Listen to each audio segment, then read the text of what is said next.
Hello friends, आपके अपने YouTube channel Krishna question fact में आपका स्वागत है। देखिए फ्रेंड्स, बिहार शिक्षक भर्ती 4.0 का अगर आप तैयारी कर रहे हैं तो फ्रेंड्स देखिए, टीआरई 1 आपने दिया, टीआरई 2 आपने दिया और टीआरई 3 भी आपने दिया। लेकिन फ्रेंड्स आप मेरिट लिस्ट में आपका नाम क्यों नहीं आ रहा है? क्योंकि फ्रेंड्स देखिए, जो बिहार के जो अतुल प्रसाद जी हैं, उन्होंने साफ तरीके से टीआरई 1 में ही कह दिया था कि आप इधर उधर आपको नहीं पढ़ना है। देखिए एनसीईआरटी और एससीईआरटी आपको पढ़ना ही पड़ेगा, ठीक है। लेकिन फ्रेंड्स आप लोगों ने उस पर ध्यान नहीं दिया। तो यहाँ पर देखिए फ्रेंड्स, सबसे पहले तो हम प्रूफ के साथ हम आपको दिखाएंगे कि टीआरई 3 के 1 to 5 में या 6 to 8 के सभी प्रश्नों को मैं दिखाऊंगा कि प्रूफ के साथ आपके सभी प्रश्न एनसीईआरटी से लाइन बाय लाइन उठाए गए हैं, ठीक है। जैसे कि आप इस प्रश्न को देख रहे हैं, ठीक है। यहाँ पर देखिए, इस प्रश्न को आप देख रहे हैं, सेम टू सेम ये कहाँ से उठाया गया है?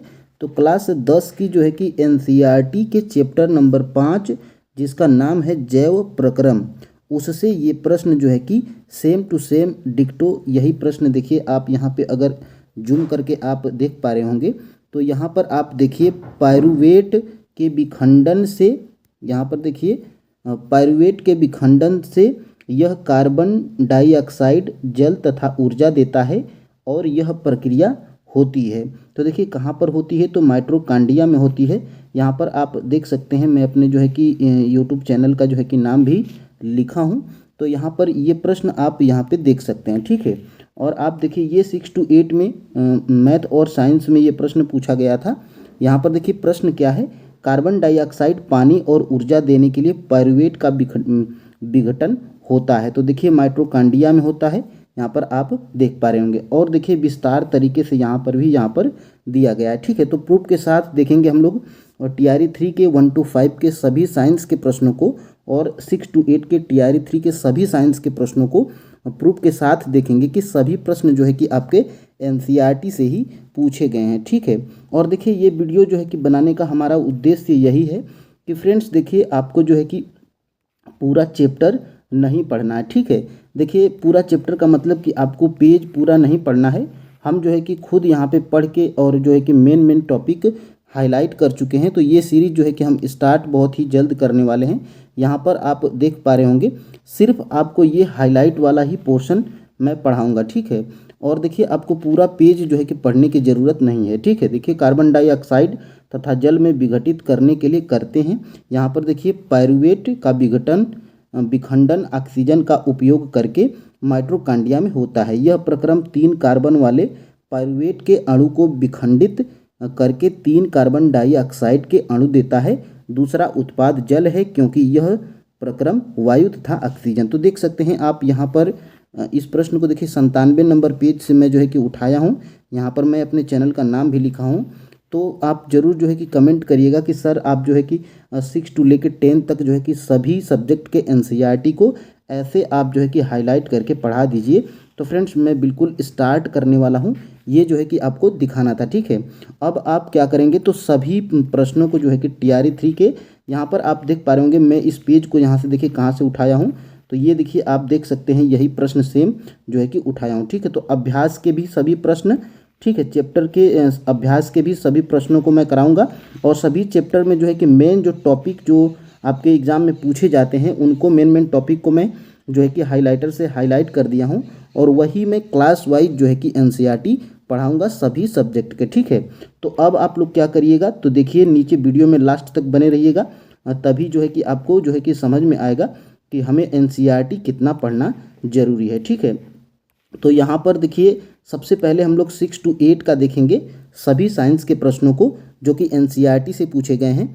फिर उसके बाद 6 to 8 के बाद हम लोग इसी वीडियो में 1 to 5 के सभी प्रश्नों को देखेंगे साइंस के, सभी एनसीईआरटी से ही पूछे गए हैं, ठीक है।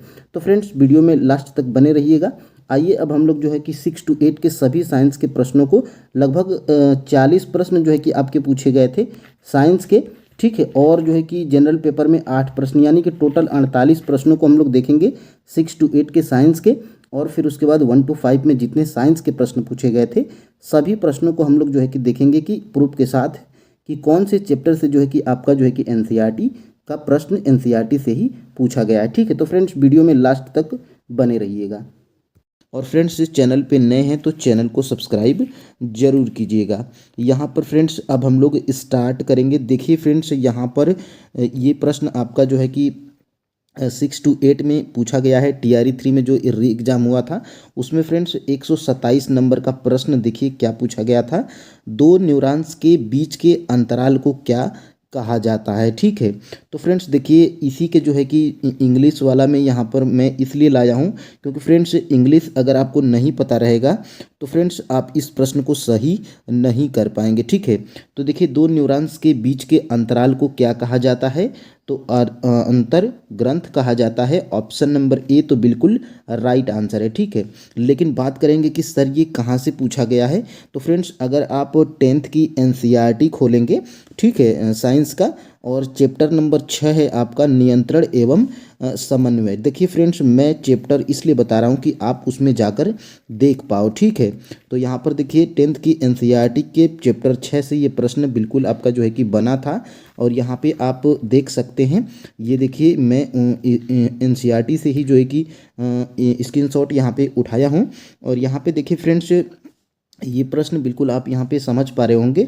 दो तंत्रिका कोशिका के मध्य खाली स्थान को क्या कहा जाता है। ठीक है, तो देखिए सेनेप्स, ऑप्शन नंबर बी बिल्कुल राइट आंसर है। सेनेप्स कहा जाता है। यहाँ पर आप जूम करके देख पाएंगे, यहाँ पे आपको सेनेप्स दिख रहा होगा। ठीक है, अब आप इस प्रश्न को यहाँ से समझिए, देखिए तब आपको समझ में आएगा कि हाँ इस इंग्लिश वाले से हमें क्या फ़ायदा है। ठीक है, तो देखिए यहाँ पे सेनेप्स यहाँ पर दिया गया है। अगर आपको इंग्लिश पता रहेगा, और यह आप देखिए एनसीईआरटी के बिल्कुल एनसीईआरटी से ही पूछा गया है। 10th की एनसीईआरटी चैप्टर 6 नियंत्रण एवं समन्वय। ठीक है, और फ्रेंड्स यहाँ पर अगर आप जाएंगे तो देखिए एक वानस्पतिक हार्मोन है। देखिए ये पीआरटी में पूछा गया था, TRE 3 में। ठीक है, और देखिए बिल्कुल यहीं से डिक्टो यहीं पे प्रश्न यहीं पे उठा लिया गया था। आप देखिए वानस्पतिक हार्मोन या पादप हार्मोन एक ही होता है, आप कंफ्यूज नहीं होंगे। और देखिए फ्रेंड्स यहीं से ये प्रश्न आपका उठाया गया था। ठीक है, तो देखिए ये सारे प्रश्न आपके जो है कि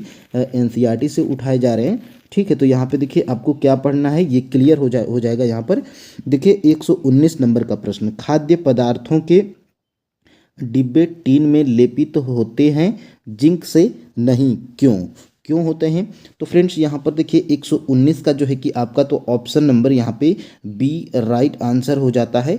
जिंक टीन की तुलना में अधिक क्रियाशील है। ठीक है, ये आयोग आपका आंसर माना था। बात करेंगे कि सर ये प्रश्न कहाँ से पूछा गया था, तो देखिए यहाँ पे सोर्सेस की बात करेंगे तो 10th की एनसीईआरटी का अगर चैप्टर नंबर अगर आप 3 खोलेंगे तो देखिए धातु और अधातु। ठीक है, तो यहीं से ये प्रश्न बना था। थोड़ा सा अगर आप जूम करके यहाँ पे देख पाएंगे तो देखिए फ्रेंड्स बिल्कुल खाद्य पदार्थों के डिब्बों पर जिंक के बजाय टीन का लेप होता है, क्योंकि तो यहाँ पर देखिए टीन की अपेक्षा में जिंक अधिक क्रियाशील होते हैं, और यहीं से बिल्कुल आपका प्रश्न जो है कि बना था। देखिए 10th की एनसीईआरटी के चैप्टर 3 धातु और अधातु, और पृष्ठ संख्या यहाँ पे 62। ठीक है, तो देखिए फ्रेंड्स ऐसा एनालिसिस जो है कि पूरे यूट्यूब पे कोई नहीं कराएगा, क्योंकि फ्रेंड्स हमने पूरा एनसीईआरटीज को पढ़कर तब यहाँ पे एनालिसिस को यहाँ पे कराया जा रहा है। ठीक है, तो देखिए 116 नंबर का प्रश्न क्या कह रहा है।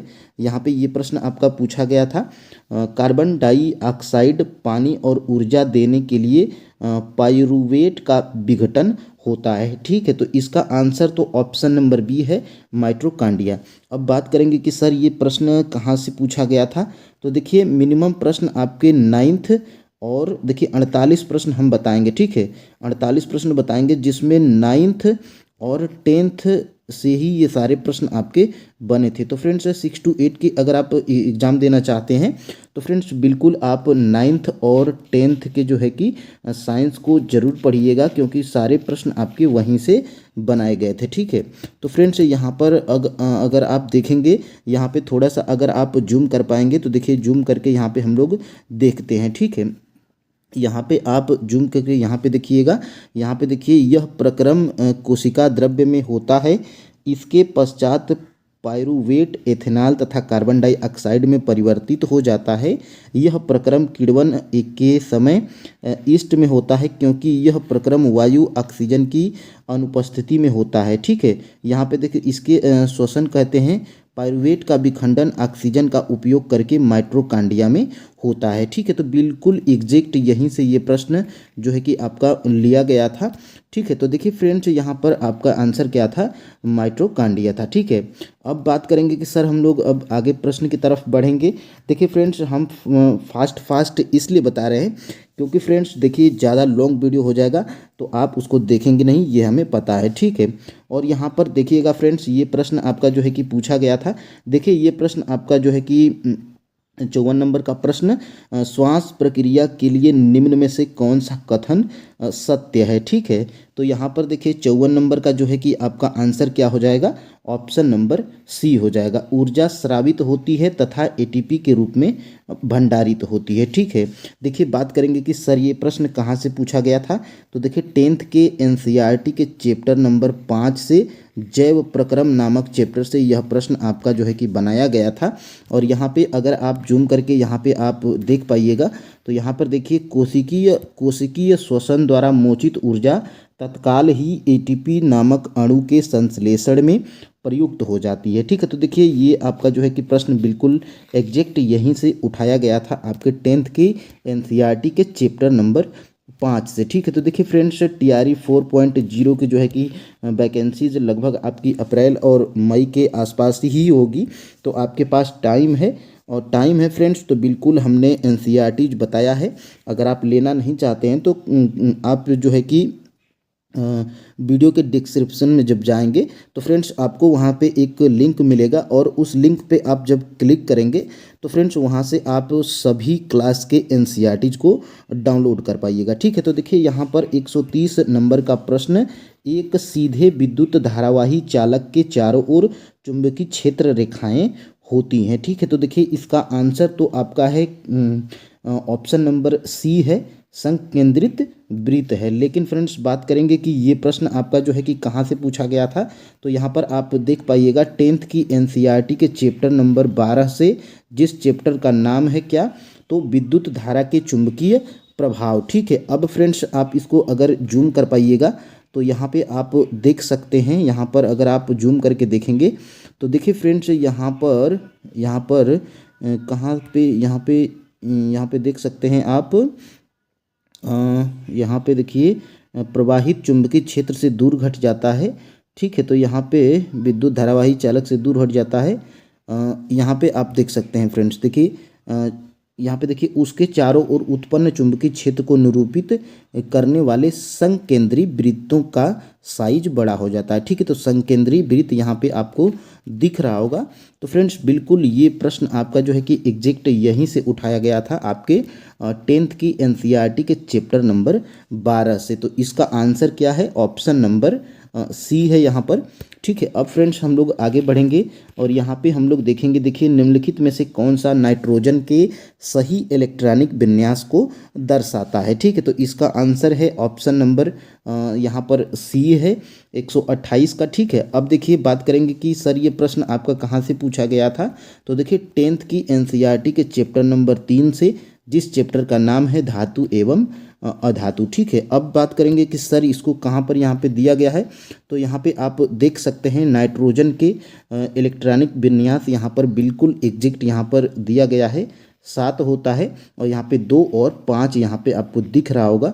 तो फ्रेंड्स बिल्कुल एग्जैक्ट ये प्रश्न आपका जो है कि यहीं से उठाया गया था। ठीक है, तो देखिए सारे प्रश्न आपके बिल्कुल, अगर आप एनसीईआरटी पढ़े रहेंगे फ्रेंड्स तो बिल्कुल आप प्रश्नों को जो है कि बना पाएंगे। ठीक है, अब देखिए ये प्रश्न आपका 149 नंबर का है, लोहे के फ्राइंग पैन को जंग लगाने से बचाने के लिए निम्नलिखित में से कौन सी विद्युत उपयुक्त है। ठीक है, तो देखिए यहाँ पर 149 का आपका आंसर क्या है, ऑप्शन नंबर बी है, जिंक की परत लगाना। ठीक है, तो देखिए ये प्रश्न कहाँ से पूछा गया था, बात करेंगे कि ये प्रश्न कहाँ से बना था। तो देखिए 10th की एनसीईआरटी के चैप्टर नंबर 3 से धातु एवं अधातु से। तो फ्रेंड्स आप यहाँ पे गौर भी कीजिएगा कि एक एक चैप्टर से लगभग आपके 2-2, 3-3, 4-4 प्रश्न भी बन गए हैं। ठीक है, तो बिल्कुल आप यहाँ पे अगर पढ़े रहेंगे तो देखिए अगर आप इसको जूम कर पाइएगा, यहाँ पे देखिए 2 नंबर का जो है कि प्रश्न देखिए फ्रेंड्स, अगर आप एनसीईआरटी अगर पढ़ेंगे तो इसमें जो अभ्यास में जितने भी प्रश्न दिए रहते हैं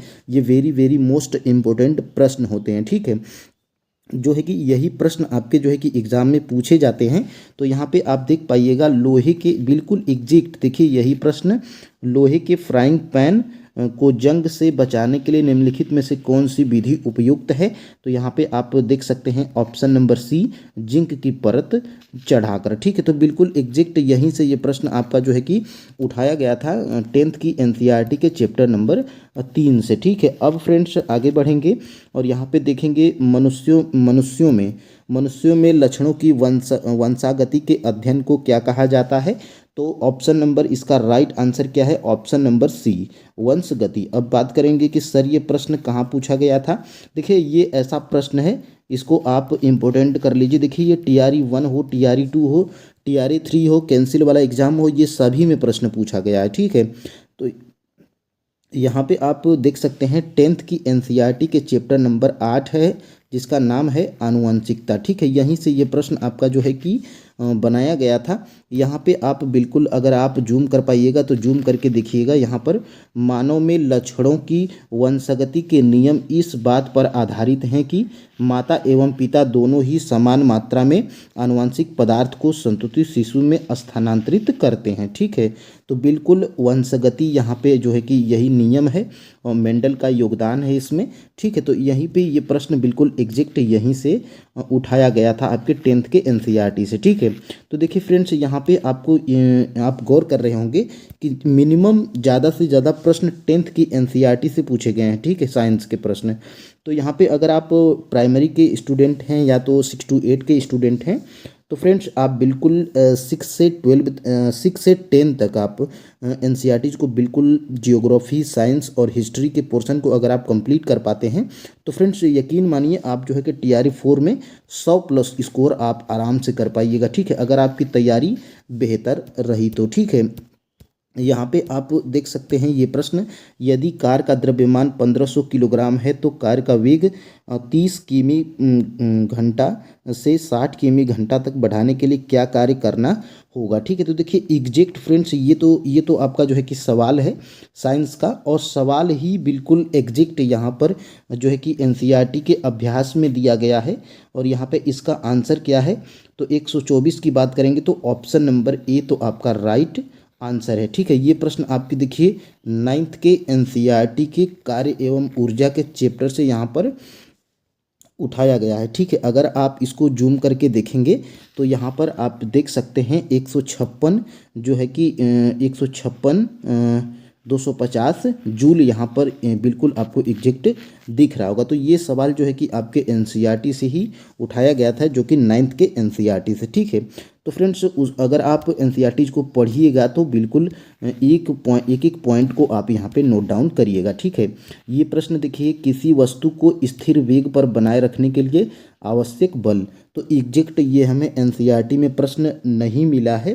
ठीक है, लेकिन इसका आंसर आपको बता दें कि उपयुक्त में से कोई नहीं इसका आंसर आयोग माना था। ठीक है, लेकिन फ्रेंड्स आप जो है कि वेग 9th में चैप्टर है उसमें आप जाएंगे तो यहाँ पे इसको क्लियर कर पाइएगा। ठीक है, अब देखिए फ्रेंड्स यहाँ पर वह घटना जिसके कारण आकाश नीला दिखाई देता है। ठीक है, तो बात करेंगे कि सर 135 नंबर का प्रश्न जो है कि इसका आंसर क्या है। तो 135 की बात करेंगे तो 135 का आंसर आपका क्या है, ऑप्शन नंबर सी है, प्रकाश का प्रकीर्णन। अब बात करेंगे कि यह प्रश्न सर कहाँ से पूछा गया था, तो देखिए 10th की एनसीईआरटी के चैप्टर नंबर 10 से, जिस चैप्टर का नाम है मानव नेत्र एवं रंग बिरंगा संसार। ठीक है, तो यहीं से ये प्रश्न बिल्कुल उठाया गया था। अगर आप इसको थोड़ा सा अगर जूम करेंगे तो यहाँ पे आप देख पाइएगा, यहाँ पे प्रकीर्णन हुआ, नीला प्रकाश हमारे नेत्रों में प्रवेश करता है। ठीक है, तो बिल्कुल यहाँ से ये प्रश्न आपका जो है कि एग्जैक्ट जो है कि क्लियर होता है। और यहाँ पे आप देख सकते हैं अत्यधिक ऊंचाई पर उड़ते हुए यात्रियों को आकाश काला प्रतीत होता है, क्योंकि इतनी ऊंचाई पर प्रकीर्णन सुस्पष्ट नहीं होता है। ठीक है, तो बिल्कुल ये प्रश्न एग्जैक्ट आपके 10th की एनसीईआरटी के चैप्टर नंबर 10 से, मानव नेत्र एवं रंग बिरंगा संसार वाले चैप्टर से उठाया गया था। ठीक है, तो बिल्कुल फ्रेंड्स आपके लिए फ्रेंड्स, अगर हम इतना मेहनत किए हैं, बिल्कुल 4 या 5 घंटा बिल्कुल जो है कि खुद पढ़े हैं, एनालिसिस किए हैं, तब यहाँ पे आपको यहाँ पे करवा रहे हैं। तो फ्रेंड्स अगर हमारी थोड़ी भी मेहनत अगर आपको पसंद आई है तो फ्रेंड्स बिल्कुल चैनल को सब्सक्राइब जरूर कीजिएगा, और फ्रेंड्स बिल्कुल एक लाइक, और फ्रेंड्स जो है कि ज़्यादा से ज़्यादा शेयर भी जरूर कीजिएगा। ठीक है, यहाँ पर देखिए 146 नंबर का प्रश्न आप अगर देखेंगे तो देखिए निम्नलिखित में से कौन सा भौतिक परिवर्तन नहीं है। ठीक है, तो 146 की बात करेंगे तो कोयला जलाना जो है कि भौतिक परिवर्तन नहीं है। अगर आप 7th की एनसीईआरटी में जाएंगे, जिस चैप्टर का नाम है भौतिक एवं रासायनिक परिवर्तन, तो देखिए ये आपका यहाँ पे दिया गया है भौतिक परिवर्तन और यहाँ पे रासायनिक परिवर्तन। ठीक है, तो यहाँ पे इसको अगर आप पढ़े रहेंगे तो बिल्कुल फ्रेंड्स आप प्रश्न को बना पाइएगा। ठीक है, अब देखिए अब आगे बढ़ेंगे, यहाँ पे फ्रेंड्स देखेंगे हम लोग 137 नंबर का प्रश्न, अस्थाई ऊतकों के बारे में निम्नलिखित में से कौन सा कथन सही है। ठीक है, तो देखिए यह प्रश्न का आंसर क्या है, ऑप्शन नंबर सी है, वे विभाजित करने की क्षमता खो देते हैं। ठीक है, देखिए ये प्रश्न बात करेंगे कि सर कहाँ से पूछा गया था, तो 9th की एनसीईआरटी के चैप्टर ऊतक है चैप्टर का नाम, यहीं से ये प्रश्न आपका जो है कि उठाया गया था। और यहाँ पे देखिए फ्रेंड्स, यहाँ पर आप बिल्कुल एग्जैक्ट अगर आप जूम करके थोड़ा सा अगर आप पढ़िएगा तो देखिए अस्थाई ऊतक विभज्य योतक से बनते हैं, जो एक बार विभाजित होने की क्षमता खो देते हैं। इनको सरल तथा जटिल ऊतकों में वर्गीकृत किया जाता है। ठीक है, तो बिल्कुल फ्रेंड्स आपका यही प्रश्न यहीं से बना था, ये वाला 146 नंबर का 137 नंबर का प्रश्न है। ठीक है, तो एग्जैक्ट फ्रेंड्स अगर आप एनसीईआरटी को पढ़िएगा तो लाइन बाय लाइन पढ़िएगा, और जो उसमें आपको इम्पोर्टेंट फैक्ट नज़र आए उसको आप अगर हाईलाइट कर लेते हैं, जो एक बार हाईलाइट करने के बाद बार बार आप जो हाईलाइट वाले को अगर रिवीजन करते हैं तो बिल्कुल फ्रेंड्स वही आपका नोट बन जाएगा। ठीक है, यहाँ पर देखिए 143 नंबर का प्रश्न, कैल्शियम हाइड्रोक्साइड का सामान्य नाम क्या है। ठीक है, तो इसका आंसर देखिए बुझा हुआ चूना है। बात करेंगे कि सर ये प्रश्न कहाँ से पूछा गया था, तो देखिए 10th की एनसीईआरटी के चैप्टर नंबर 1 से ही ये प्रश्न उठा लिया गया था, जिस चैप्टर का नाम है रासायनिक अभिक्रियाएं एवं समीकरण। ठीक है, तो यहाँ पे अगर आप इसको अगर जूम करके देखिएगा तो यहाँ पे देखिए फ्रेंड्स, यहाँ पे बुझा हुआ चूना है, और इसको देखिए जल से अभिक्रिया करवाया जाता है, तो यहाँ पे देखिए बुझा हुआ चूना यहाँ पे आप देख सकते हैं। ठीक है, तो यहाँ पे देखिए इस अभिक्रिया कैल्शियम हाइड्रोक्साइड जल मिलकर एकल उत्पाद कैल्शियम हाइड्रोक्साइड बनाते हैं। ऐसी अभिक्रिया जिसमें 2 या 2 से अधिक अभिकारक मिलकर एकल उत्पाद का निर्माण करते हैं उसे संयोजी अभिक्रिया कहते हैं। ठीक है, और आप यहाँ पे भी देख पाइएगा जल के साथ कैल्शियम ऑक्साइड की अभिक्रिया से बूझे हुए चूने का निर्माण होता है। तो फ्रेंड्स बिल्कुल अगर आप ये सारे फैक्ट अगर पढ़े रहेंगे तो बिल्कुल फ्रेंड्स आप प्रश्न को बना पाइएगा। ठीक है, अब देखिए अब हम लोग आगे बढ़ेंगे, और यहाँ पे देखिए इस प्रश्न को देखेंगे, पौधों में विभज्य योतक ऊतक का क्या कार्य है। देखिए सेम टू सेम यहीं से प्रश्न एक और उठाया गया था, और एक और प्रश्न यहाँ पे आप देख सकते हैं 9th के एनसीईआरटी के चैप्टर का नाम है ऊतक, यहीं से ये प्रश्न आपका जो है कि बनाया गया था। और 123 का आपका आंसर क्या है, विकास। ठीक है, तो विकास आप यहाँ पे टिक किए होंगे तो आपको 1 नंबर मिल गया होगा। लेकिन फ्रेंड्स अगर आप 9th की एनसीईआरटी को अगर आप पढ़े रहेंगे तो यहाँ पे आप देख पाइएगा पौधों में वृद्धि कुछ निश्चित क्षेत्रों में होती है, ऐसा ऐसा विभाजित ऊतकों के उन भागों में पाए जाने के कारण होता है। ऐसे ऊतकों को विभोज्योतक भी कहा जाता है। ये विभोज्योतक किस भाग में स्थित है? ठीक है, तो यहाँ पे वृद्धि आपको दिख रहा होगा, और वृद्धि आपने बाल विकास पढ़ा होगा तो उसमें आपको वृद्धि और विकास एक ही होता है, यहाँ पे आपको क्लियर हो गया होगा। ठीक है, अब फ्रेंड्स आगे बढ़ेंगे और यहाँ पे हम लोग देखेंगे कार्य का एसआई मात्रक क्या है। ठीक है, तो कार्य का एसआई मात्रक यहाँ पे जूल होता है। ऑप्शन नंबर सी आपका राइट आंसर है। ये प्रश्न आपके 9th के एनसीईआरटी के चैप्टर नंबर जो है कि कार्य एवं जूल से पूछा गया था। यहाँ पे आपको क्लियर हो रहा होगा। यहाँ पे अगर आप देखेंगे, देखिए यहाँ पे बल का मात्रक न्यूटन मीटर या जूल होता है। ठीक है, तो यहीं से ये प्रश्न डिक्टो यहीं से उठाया गया था। ठीक है, ये प्रश्न जो कि अब हम लोग आगे बढ़ेंगे और यहाँ पे फ्रेंड्स देखिए 112 नंबर का प्रश्न, निम्नलिखित में से कौन सा असंतृप्त हाइड्रोकार्बन है? ठीक है, तो 112 नंबर का प्रश्न, इसका आंसर क्या है? इथीन है। ठीक है, यहाँ पे बात करेंगे कि सर ये प्रश्न कहाँ से उठाया गया था, तो यहाँ से देखिए 10th की एनसीईआरटी के चैप्टर जिसका नाम है कार्बन एवं उसके यौगिक। ठीक है, तो यहाँ पे आप देख पाइएगा संतृप्त और असंतृप्त हाइड्रोकार्बन के बारे में यहाँ पर दिया गया है आपके 10th की एनसीईआरटी में। ठीक है, तो बिल्कुल सारे प्रश्न आपके जो है कि 9th और 10th और मिनिमम ज़्यादा से ज़्यादा प्रश्न आपके 10th की एनसीईआरटी से उठाया गया है, साइंस के सारे प्रश्न। ठीक है, और यहाँ पे फ्रेंड्स अगर आप इसको देख पाइएगा, निम्नलिखित में से कौन सा पादप हार्मोन है? ठीक है, तो कौन सा पादप हार्मोन है? 140 नंबर का जो है कि आपका आंसर क्या है? ऑप्शन नंबर डी है। ठीक है, एक से अधिक। अब देखिए ये बात करेंगे कि सर ये प्रश्न आपका कहाँ से पूछा गया था, तो देखिए 10th के एनसीईआरटी के चैप्टर नंबर 6 जिसका नाम है नियंत्रण एवं समन्वय। देखिए फ्रेंड्स ये 10th का वो चैप्टर है नियंत्रण एवं समन्वय, जिससे आपके 6 से 7 प्रश्न देखे गए हैं। ठीक है, टीआरई 3 में। अब देखिए इसको अगर आप जूम कर पाइएगा, तो यहाँ पे अगर आप जूम कर पाइएगा तो देखिए यहीं से एक और प्रश्न यहाँ पे आपको दिख रहा होगा, निम्नलिखित में से कौन सा पादप हार्मोन है? ठीक है, तो बिल्कुल डिक्टो यहीं से प्रश्न उठाया गया था, आपके एग्जाम में पूछ लिया गया था। ठीक है, अब फ्रेंड्स हम लोग आगे बढ़ेंगे और आगे देखेंगे अगले प्रश्न की तरफ। देखिए निम्नलिखित में से कौन सा खाद्य श्रृंखला का निर्माण करता है? ठीक है, तो खाद्य श्रृंखला का निर्माण देखिए ये इसका आंसर क्या है? ऑप्शन नंबर ए है। ठीक है, 129 का ऑप्शन नंबर ए है। ठीक है, लेकिन ये प्रश्न कहाँ से बना था, तो देखिए आपके 10th की एनसीईआरटी के चैप्टर नंबर 13 जिसका है लास्ट चैप्टर है हमारा पर्यावरण। ठीक है, तो ये प्रश्न बिल्कुल आपका जो है कि यहीं से बनाया गया था, और यहाँ पे आप देख सकते हैं ये प्रश्न यहाँ पे बिल्कुल यहीं से बना था। ठीक है, और इसको हम नीचे इसको बढ़िया से एक्सप्लेन करेंगे। ठीक है, तो अब हम लोग आगे बढ़ते हैं। ठीक है, और देखिए फ्रेंड्स मिनिमम आपके सारे प्रश्न यहीं से बने थे, यहाँ पे आपको क्लियर हो रहा होगा। ठीक है, अब देखिए लाइकेन किस वायु प्रदूषक के प्रति संवेदनशील होते हैं? ठीक है, तो ये प्रश्न जो है कि 125 का आपका आंसर क्या हो जाएगा?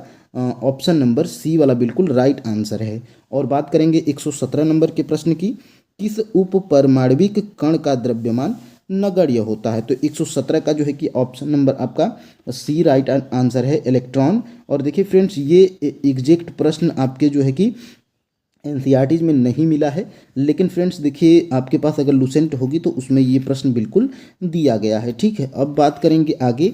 देखिए 2-4 प्रश्न आपके ऐसे हैं जो कि एनसीईआरटीज में नहीं मिले हैं।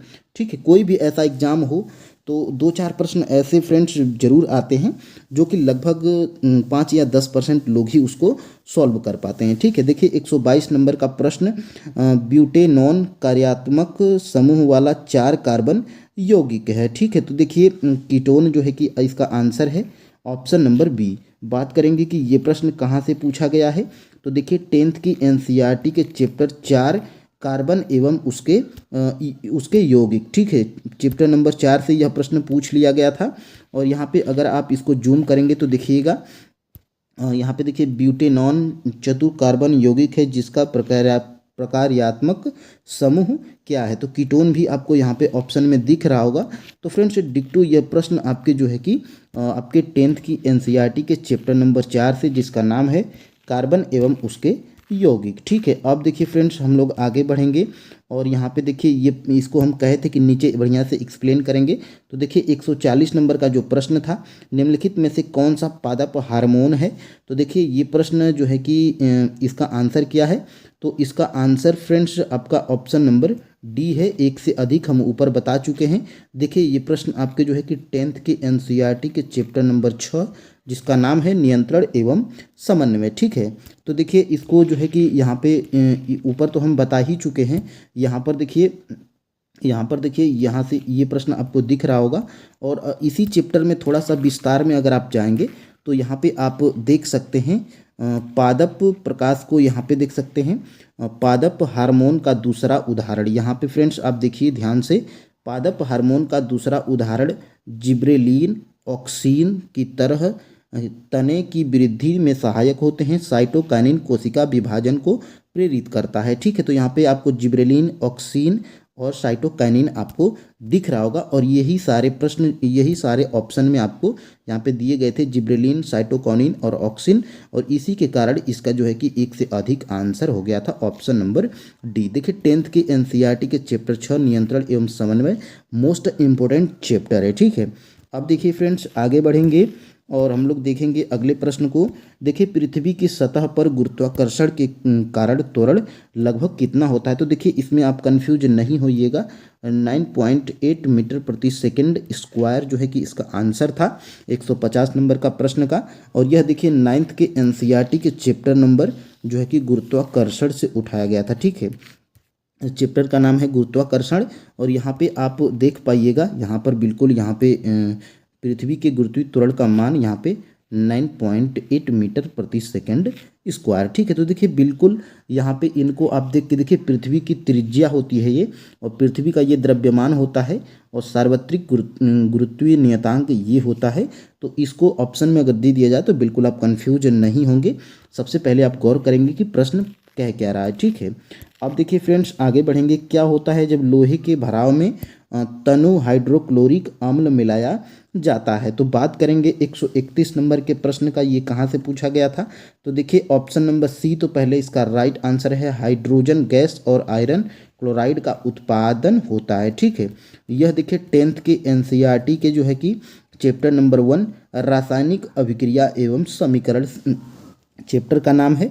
और यहीं से ये प्रश्न आपका जो है कि उठाया गया था। यहाँ पे आप देख सकते हैं, यहाँ पर लौह चूर्ण तनु, यहाँ पे आप देख रहे होंगे 3 नंबर का जो है कि प्रश्न आपके जो है कि 10th के एनसीईआरटी के चैप्टर नंबर 1 खोलेंगे तो ये यहाँ पे आपको दिख जाएगा। और यहाँ पे देखिए क्लोरीन गैस एवं आयरन, यहाँ पे देखिए ऑप्शन नंबर ए आपको दिख रहा होगा, ऑप्शन नंबर ए। ठीक है, तो देखिए option number A hydrogen gas एवं आयरन क्लोराइड बनता है। ठीक है, तो देखिए सारे प्रश्न जो है कि आपके एग्जैक्ट एनसीईआरटी से ही डायरेक्टली उठाए गए हैं। ठीक है, तो आपको यहाँ पे क्लियर हो रहा होगा फ्रेंड्स कि आपके सारे जो है कि प्रश्न एनसीईआरटी से ही बने हैं। ठीक है, देखिए कोशिका की खोज सर्वप्रथम किसने की थी। तो देखिए कोशिका की खोज की बात करेंगे तो आपको ये जो है कि सामान्य जनरल जैसे लूसेंट में मिल जाएगा। लेकिन फ्रेंड्स यहाँ पर आप देख पाइएगा आपका आंसर क्या हो जाएगा, रॉबर्ट हुक। ठीक है, लेकिन 9th की एनसीईआरटी में देखिएगा तो यहाँ पे 1665 में हुक ने इसे स्वनिर्मित सूक्ष्मदर्शी से देखा था। रॉबर्ट हुक ने इस प्रकोष्ठकों को कोशिका कहा सेल। और देखिए सेल या कोशिका लैटिन शब्द है जिसका अर्थ है छोटा कमरा। ठीक है, तो यहीं से देखिए बिल्कुल आपका जो है कि एग्जैक्ट यहीं से ये प्रश्न क्लियर हो रहा होगा। ठीक है, अब देखिए फ्रेंड्स अब हम लोग आगे बढ़ेंगे। देखिए चैप्टर का नाम क्या है, चैप्टर का नाम है जीवन की मौलिक इकाई। ठीक है, तो इसी चैप्टर से ये प्रश्न आपका बना था। और यहाँ पे देखिए एग्जैक्ट फ्रेंड्स एग्जैक्ट यही प्रश्न आपके जो है कि 9th के एनसीईआरटी के चैप्टर नंबर गति में जब आप जाएंगे तो अभ्यास में इस प्रश्न को बिल्कुल सॉल्व कराया गया है। ठीक है, तो देखिए एक कार 4 घंटे में 200 किमी दूरी तय करती है, इसकी औसत गति क्या होगी। तो इसका आंसर आपका देखिए, इसका आंसर क्या हो जाएगा, 115 का ऑप्शन नंबर सी हो जाएगा, 50 किमी प्रति घंटा। और देखिए बिल्कुल एग्जैक्ट फ्रेंड्स यही प्रश्न आपके जो है कि एनसीईआरटी में जो है कि सॉल्व कराया गया है। और यहाँ पे आप देख सकते हैं चाल 50 किमी प्रति घंटा है। यहाँ पे ये प्रश्न आपको जो है कि क्लियर हो रहा होगा। ठीक है, तो देखिए फ्रेंड्स बिल्कुल एग्जैक्ट ये प्रश्न आपके यहीं से उठाए गए थे। ठीक है, तो यहाँ पे फ्रेंड्स देखिए सारे प्रश्न आपके एनसीईआरटी से हैं। आप देखिए आपके पास टाइम है, आप अभी से एनसीईआरटी जो है कि डाउनलोड करके या जो है कि यहाँ पे ले करके किसी शॉप से ख़रीद करके आप उसको पढ़िए विधिवत ढंग तरीके से। ठीक है, देखिए 132 नंबर का प्रश्न, मनुष्य में गुर्दे किसके तंत्र का हिस्सा हैं? ठीक है, तो देखिए मल त्याग के हिस्सा हैं, यह आपका आंसर है ऑप्शन नंबर ए। अब बात करेंगे कि ये सर कहाँ से पूछा गया है, तो देखिए ये आपका जो है कि कहाँ से पूछा गया है, और 10th के एनसीईआरटी के चैप्टर नंबर 5 जिसका नाम है जैव प्रक्रम। ठीक है, तो यहीं से ये प्रश्न आपका उठाया गया है। और कहाँ से उठाया गया है तो इसको आप देख सकते हैं यहाँ पे यहाँ पे यहाँ पे देखिए पहला ही प्रश्न है। ठीक है, मनुष्य में वृक्क एक तंत्र का भाग है जो संबंधित है, तो उत्सर्जन से संबंधित है। ठीक है, और इसी चैप्टर से देखिए ये भी प्रश्न आपका जो है कि बिल्कुल डिक्टो उठाया गया है। पाइरुवेट के विखंडन से यह कार्बन डाइऑक्साइड जल एवं ऊर्जा देता है, और यह क्रिया होती है तो माइटोकॉन्ड्रिया में होती है। बिल्कुल एग्जैक्ट दो प्रश्न आपके जो है कि यहीं से क्लियर हो रहे हैं। ठीक है, और यहाँ पे देखिए यहाँ पे और भी प्रश्न आपके बनाए जा सकते हैं। तो फ्रेंड्स बिल्कुल हमारी बात मानिए, आप अभी से जो है कि एनसीईआरटी पढ़ना स्टार्ट करिए। ठीक है, अब देखिए यहाँ पे निम्नलिखित में से कौन सा ठोस की विशेषता नहीं है? ठीक है, तो देखिए 134 का जो है कि आपका आंसर क्या है, ऑप्शन नंबर ए, आसानी से बहने की क्षमता। ये क्षमता जो है कि ठोस की विशेषता नहीं है। ठीक है, और यहाँ पे देखिए 9th की एनसीईआरटी के चैप्टर का नाम क्या है, हमारे आसपास के पदार्थ, और यहीं पे आपको जो है कि ये प्रश्न जो है कि आपको क्लियर हो जाएगा। देखिए इन सभी का निश्चित आकार, स्पष्ट सीमाएं तथा स्थिर आयतन यानी नगण्य संपीड्यता होती है। तो यहीं से ये प्रश्न जो है कि आपका क्लियर हो जाएगा। ठीक है, अब देखिए फ्रेंड्स निम्नलिखित में से कौन सा शब्द किसी सर्किट में विद्युत शक्ति का प्रतिनिधित्व नहीं करता है? ठीक है, तो 133 का जो है कि आपका ऑप्शन नंबर क्या है, ऑप्शन नंबर ए हो जाएगा। ठीक है, देखिए आई आर स्क्वायर ये प्रतिनिधित्व नहीं करता है, भी आई और जो है कि आई स्क्वायर आर ये प्रतिनिधित्व करता है। देखिए 10th के एनसीईआरटी के चैप्टर नंबर अगर 11 जिसका नाम है विद्युत, इसमें आप जाइएगा तो यहीं पे आपको क्लियर हो जाएगा। देखिए यहाँ से भी आपको जो है कि क्लियर हो रहा होगा। देखिए P बराबर भी आई और आई स्क्वायर आर और भी स्क्वायर प्रति आर हो जाएगा। ठीक है, और यहीं से ये भी प्रश्न आपका क्लियर हो रहा है। और इसी चैप्टर में देखिए अभ्यास में यही सेम टू सेम प्रश्न जो है कि आपका दिया गया है। यहाँ पे आप देख सकते हैं, यहाँ पे क्वेश्चन नंबर 2 है और अभ्यास में दिया गया है, निम्नलिखित में से कौन सा पद विद्युत परिपथ में विद्युत शक्ति को निरूपित नहीं करता है? बिल्कुल एग्जैक्ट यहीं से प्रश्न जो है कि आपका उठाया गया है। ठीक है, देखिए आई स्क्वायर आर, आर स्क्वायर भी आई और भी स्क्वायर प्रति आर। ठीक है, तो यहाँ से ये प्रश्न आपका जो है कि क्लियर हो रहा होगा। हमने इसका जो है कि आंसर भी बता दिया है, आई आर स्क्वायर। ठीक है, तो यहाँ पे देखिए भी आई तो आपको यहाँ पे दिख रहा होगा, ये तो सही है, ये प्रतिनिधित्व करता है। और यहाँ पे देखिए आई स्क्वायर आर ये भी प्रतिनिधित्व करता है, और भी स्क्वायर आर ये भी प्रतिनिधित्व करता है। लेकिन इसका जो है कि कोई लॉजिक यहाँ पे इसका कोई लॉजिक नहीं है। ऑप्शन नंबर ए का आई आर स्क्वायर इसका कोई भी लॉजिक नहीं है। ठीक है, और फ्रेंड्स अब हम लोग आगे बढ़ेंगे, और यहाँ पे देखिएगा, यहाँ पे आगे बढ़ने के बाद यहाँ पे देखिए निम्नलिखित में से कौन सा एसिड का एक विशिष्ट गुण है? ठीक है, तो एसिड का विशिष्ट गुण क्या है, तो ये विशिष्ट गुण इसका यही है कि यह नीली लिटमस पेपर को लाल कर देता है। ऑप्शन नंबर बी इसका राइट आंसर है। और फ्रेंड्स बात करेंगे कि ये प्रश्न जो है कि कहाँ से पूछा गया है, तो देखिए ये प्रश्न आपके 10th के एनसीईआरटी के चैप्टर नंबर 2 से अम्ल, क्षार एवं लवण, यहाँ पे आप देख सकते हैं इस चैप्टर का नाम, और यहीं से ये प्रश्न जो है कि आपका क्लियर हो जाएगा। यहाँ पे आप देख सकते हैं थोड़ा सा जूम करके, तो देखिए फ्रेंड्स स्वाद कड़वा होता है यहाँ पे, जबकि क्षारकों का स्वाद कड़वा होता है। यह लाल लिटमस पत्र को नीला कर देता है। ठीक है, तो बिल्कुल यहीं से आपका जो है कि प्रश्न जो है कि क्लियर हो जाता है। और यहाँ पे देखिए यहाँ पे क्षार का है और अम्ल का पूछा है आपके एग्जाम में, तो यहाँ पे देखिए अम्लों का स्वाद खट्टा होता है, यह नीले लिटमस पत्र को लाल कर देता है। यहाँ पे आप देख सकते हैं। तो यहाँ पे दो पॉइंट हैं, दोनों पॉइंट आपके क्लियर हो जाएंगे और अगर आप एनसीईआरटी पढ़े रहेंगे। ठीक है, तो देखिए यहाँ पे ये प्रश्न आपके 10th की एनसीईआरटी के चैप्टर नंबर 2 अम्ल, क्षार एवं लवण के जो है कि चैप्टर का नाम है। ठीक है, अब देखिए निम्नलिखित में से किसमें ध्वनि की गति अधिकतम होती है? तो ध्वनि की अधिकतम इसमें किसमें होती है? इस्पात होती है, इस्पात में। ठीक है, तो यहाँ पे आप देख सकते हैं, नहीं इस्पात में नहीं फ्रेंड्स, यहाँ पे आप देख सकते हैं इसका आंसर क्या है, 118 का बी है। तो ठीक है, इस्पात तो सही है। ठीक है, अब इसको बात करेंगे कि यह कहाँ से पूछा गया है। तो देखिए 9th के एनसीईआरटी और चैप्टर का नाम है ध्वनि, और यहीं पे अगर आप जूम करिएगा तो यहाँ पे देखिए पीतल, स्टील, लोहा, निकेल, कांच। ठीक है, तो इनमें जो है कि यहाँ पे आपको ये प्रश्न क्लियर हो जाएगा। ठीक है, यहाँ पे आप ध्वनि की तीव्रता चाल देख सकते हैं, तो यहाँ पे भी ये क्लियर हो रहा है। ठीक है, अब देखिए, अब हम लोग आगे बढ़ेंगे और यहाँ पे देखेंगे, यहाँ पे दो प्रश्नों को देखेंगे। देखिए निम्नलिखित में से कौन सी पर्यावरण अनुकूल प्रथाएं हैं? ठीक है, तो निम्नलिखित में से जो है कि उपर्युक्त में से एक से अधिक इसका आंसर है। अभी इन दोनों प्रश्नों को हम यहीं पे क्लियर करेंगे। और यहाँ पे देखिए निम्नलिखित कौन सा खाद्य श्रृंखला का निर्माण करता है? तो ये प्रश्न ऊपर भी दिखाए थे, लेकिन यहाँ पे कुछ ज़्यादा आपको क्लियर होगा। आपका ऑप्शन नंबर क्या हो जाएगा? Option number A. अब फ्रेंड्स इन दोनों प्रश्नों को एक ही जगह से उठाया गया है। यहाँ पे अगर आप कहाँ पे देखेंगे तो देखिए 9th, यहाँ पे देखिए 10th के एनसीईआरटी चैप्टर नंबर 13 जो कि लास्ट चैप्टर है हमारा पर्यावरण। अब यहीं पे हमारे पर्यावरण में जब आप जाएंगे तो यहाँ पे सबसे पहले तो यहाँ पे देखिए, यहाँ पे दिया गया है आहार श्रृंखला का निर्माण करते हैं। तो यहाँ पे देखिए घास, बकरी और मानव। ठीक है, तो यहाँ पे ऑप्शन नंबर बी यहाँ पे आपको दिख रहा होगा, 2 नंबर का प्रश्न यही एग्जैक्ट उठाया गया था।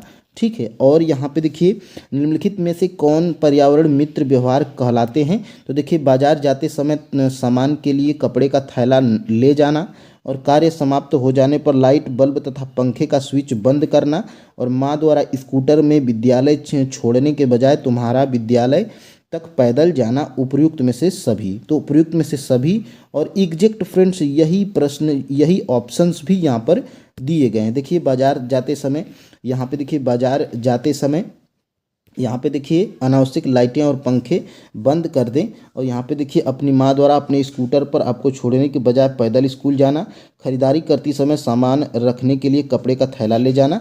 तो एक से अधिक, बिल्कुल एग्जैक्ट यहीं से प्रश्न जो है कि आपका उठाया गया था। कहाँ से? तो फ्रेंड्स 10th की एनसीईआरटी के चैप्टर नंबर 13 से। अब देखिए फ्रेंड्स, अब हम लोग यहाँ पे अब हम लोग थोड़ा सा करीब आ चुके हैं 136 नंबर के प्रश्न की तरफ। देखिए 136 नंबर का प्रश्न देखिए कहाँ से पूछा गया था। तो 136 नंबर के प्रश्न का जो है कि आयोग आंसर क्या माना है? तो यहाँ पर देख सकते हैं आप, ऑप्शन नंबर ए आपको दिख रहा होगा, 0.2 मीटर प्रति सेकंड स्क्वायर और -0.4 मीटर प्रति सेकंड स्क्वायर। ठीक है, तो 9th के एनसीईआरटी के चैप्टर नंबर जो गति में जाएंगे तो यहाँ पे ये प्रश्न आपको ज़्यादा क्लियर हो जाएगा। यहाँ पे आप देख सकते हैं। ठीक है, तो यहाँ पे देखिए इस जो है कि यहाँ पे बिल्कुल एग्जैक्ट यही प्रश्न जो है कि उदाहरण में जो है कि अभ्यास में सॉल्व कराया गया है आपके 9th के एनसीईआरटीज में। ठीक है, तो यहाँ पे देखिए, यहाँ पे इस समीकरण से हल कराया गया है, और यहाँ पे देखिए 0.2 मीटर प्रति सेकंड स्क्वायर, और यहाँ पे अगर आप थोड़ा सा नीचे जाएंगे तो देखिए -0.4 मीटर प्रति सेकंड स्क्वायर। तो देखिए दोनों जो है कि यहाँ पे आपको दिख रहा होगा, और यही ऑप्शन नंबर ए में दिया गया है। तो ऑप्शन नंबर ए इसीलिए राइट आंसर हो जाएगा। और ये प्रश्न जो है कि कहाँ पर है? तो 9th के एनसीईआरटी के चैप्टर गति में जब आप जाएंगे तो ये प्रश्न आपको मिल जाएगा। ठीक है, अब देखिए फ्रेंड्स, पराग कोश में शामिल हैं, तो पराग कोश में क्या शामिल हैं? तो 142 का जो है कि आपका ऑप्शन नंबर बी हो जाएगा। और ये प्रश्न देखिए कहाँ से पूछा गया था? तो ये प्रश्न आपके 10th की एनसीईआरटी के चैप्टर नंबर 7 को अगर आप ओपन करेंगे, जिसका नाम है जीव जनन कैसे करते हैं। ठीक है, तो यहाँ पे अगर आप देखिए, यहाँ पे आप देख सकते हैं पराग कोश में होते हैं। तो पराग कोश में यहाँ पर देखिए यही प्रश्न नंबर 3 यहाँ पे पूछ लिया गया था, पराग कण। ठीक है, और देखिए फ्रेंड्स यहाँ पर यही है आपकी 10th की एनसीईआरटी, जिस पे लिखा गया है कक्षा 10 के लिए पाठ्यक्रम, और हम इसी बुक से आपको सारे प्रश्न बता रहे हैं। अगर इस बुक को आप अभी प्राप्त करना चाहते हैं तो हमारे चैनल पे जो है कि वीडियो में जाइएगा, कल या 2 दिन पहले की वीडियो आप जाइएगा, उसमें आप देखेंगे कि सभी क्लास की एनसीईआरटीज को फ्री में कैसे डाउनलोड करें। उसमें आप फ्री में जो है कि एनसीईआरटी को डाउनलोड करके जिस चैप्टर का नाम हम बता रहे हैं उस चैप्टर में अगर आप जाइएगा तो ये सारे जो है कि जितने स्क्रीनशॉट हम आपको बता रहे हैं, ये सारे स्क्रीनशॉट आपको, मतलब पूरा 10 का जो है कि आप कोई भी बुक यहाँ पे एनसीईआरटीज का डाउनलोड कर सकते हैं, ठीक है, जिसको आपको ज़रूरत हो। ठीक है, तो अब हम लोग आगे बढ़ेंगे और यहाँ पे देखिएगा निम्नलिखित में से किस मंडल में मौसम संबंधी घटना होती है। ठीक है, तो मौसम संबंधी घटना क्षोभ मंडल में होती है। ऑप्शन नंबर जो है कि ए वाला बिल्कुल राइट आंसर हो जाएगा। देखिए ये हमको साइंस में नहीं मिला है, ये हमको जियोग्राफी में मिला है। ठीक है, तो सेवेंथ की एनसीईआरटी जिसमें भूगोल के जो है में आप जाएंगे, चैप्टर का नाम है वायु, और इसी में आपको जो है कि मिल जाएगा। और यहाँ पे देखिए उसी में से हम डाउनलोड करके स्क्रीनशॉट लिए हैं। यहाँ पे देखिए, यहाँ पे क्षोभ मंडल यहाँ पे आपको दिख रहा होगा, यह परत वायुमंडल की सबसे महत्वपूर्ण परत है।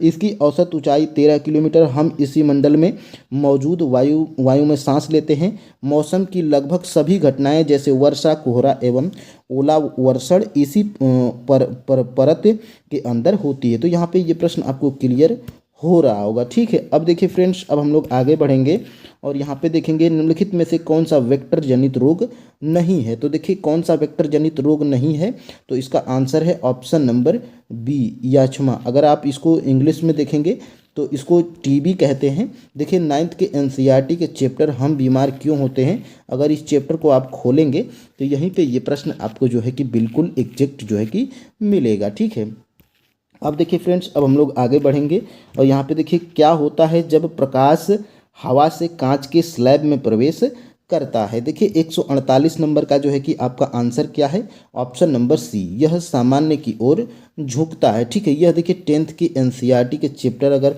जो है कि लाइट यानी कि प्रकाश में जाएंगे, यह शायद आपका 6वां या 7वां चैप्टर होगा।